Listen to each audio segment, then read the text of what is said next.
Hi, I'm Greg Corombos. My guest at this time is Travis Weber, Vice President for Policy and Government Affairs at the Family Research Council.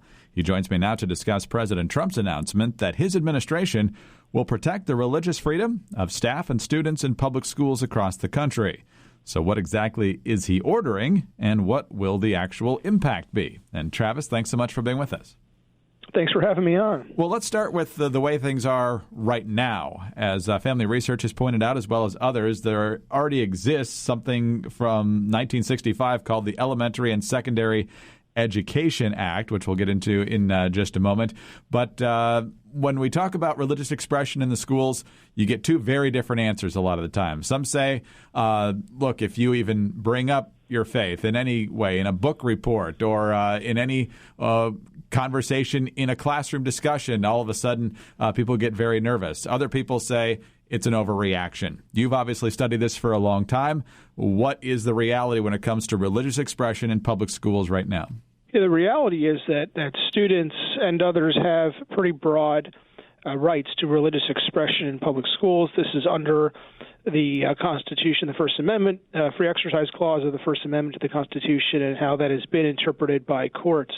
However, that understanding is not widely known among a lot of school administrators and officials around the country who have this conception of the Free Exercise Clause demanding that religion, religious matters, religious speech, religious expression be bifurcated from public life, from public schools in this instance, meaning, if there's mention of religion, that must be somehow inappropriate constitutionally. This is an error. This is just not correct under current law interpreting the First Amendment.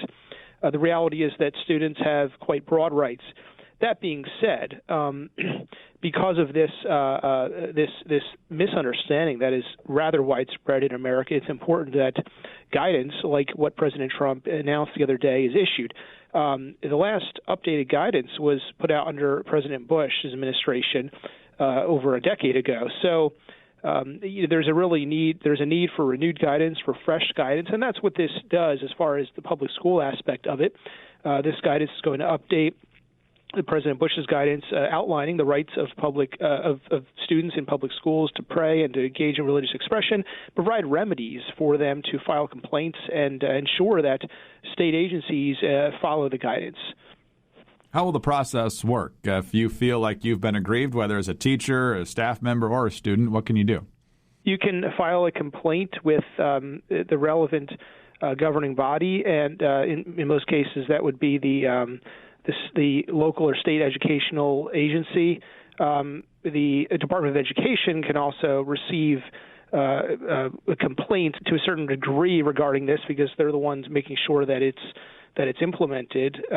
So there's going to be remedy administratively under the new guidance when that comes out. And this is obviously all apart from the ability to sue in federal court. I mean, students right now, there's all sorts of lawsuits in this area because of the lack of clarity, and students always have the ability to sue. This, however, this is all just in the educational area. So when we talk about what President Trump announced yesterday, this is religious expression in schools. Two other big elements of what he announced, though, the forthcoming 9 federal agencies are going to announce proposed rules ensuring that religious organizations are treated fairly and not discriminated against in federal work and in receiving grants or otherwise working with the government. So this is very promising. It follows the Trinity Lutheran case.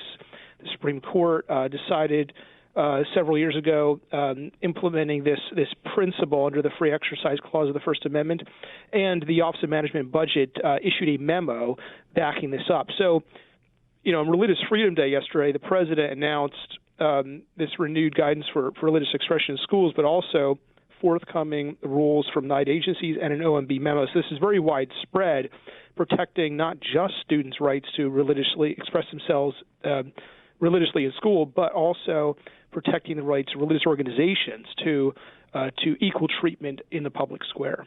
So you mentioned that this has obviously been dealt with before, most recently in the George W. Bush administration. But when it comes to executive action on this issue, would you consider this a significant step taken by President Trump, or an average one, as we've seen over the years?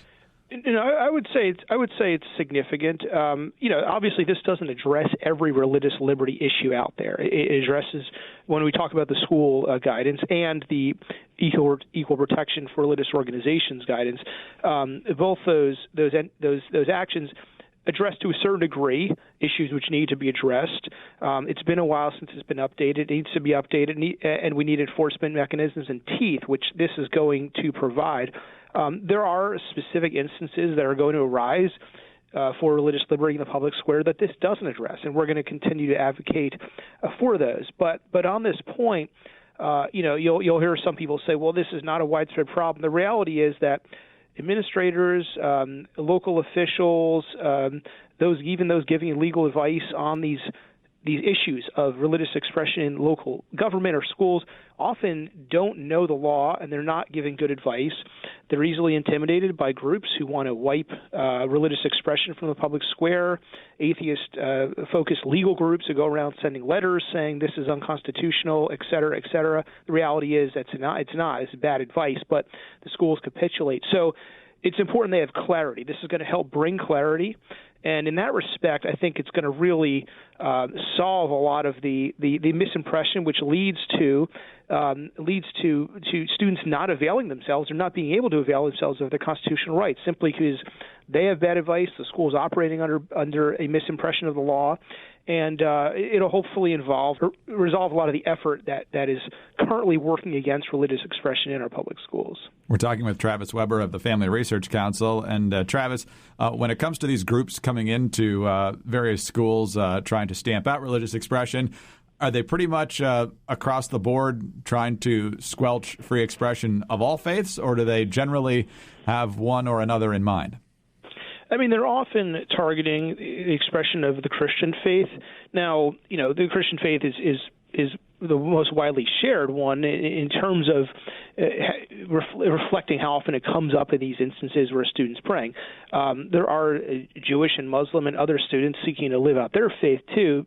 So I think you have that aspect of it, but you also have, I think, to a certain degree, a targeting of Christianity for various reasons that does not occur with respect to other faiths.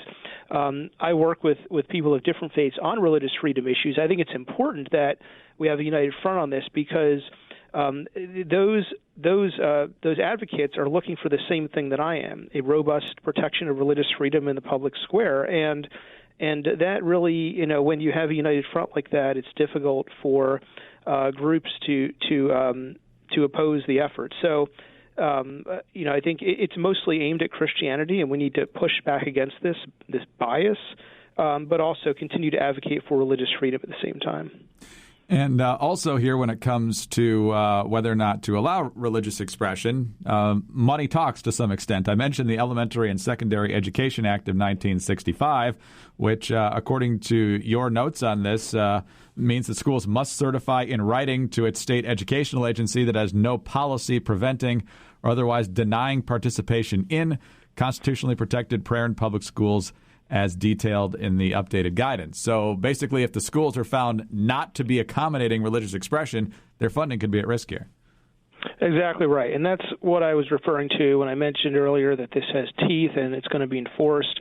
You're providing a clear hook to receiving these federal funds and ensuring that schools are going to follow the Constitution, which is what this is all about. The First Amendment of the Constitution implementing a decision of the Supreme Court which says, look, treat everyone equally here in terms of equal treatment in the public square and various other decisions protecting free expression, in this case by students looking to pray. This should be a no-brainer. Everyone should be able to agree on this. It's equal protection for everyone across the board. And here the Trump administration is making sure that states don't try to wiggle out of this and discriminate against students. Travis, we'll be watching. Thanks very much for being with us. We appreciate it. Thank you.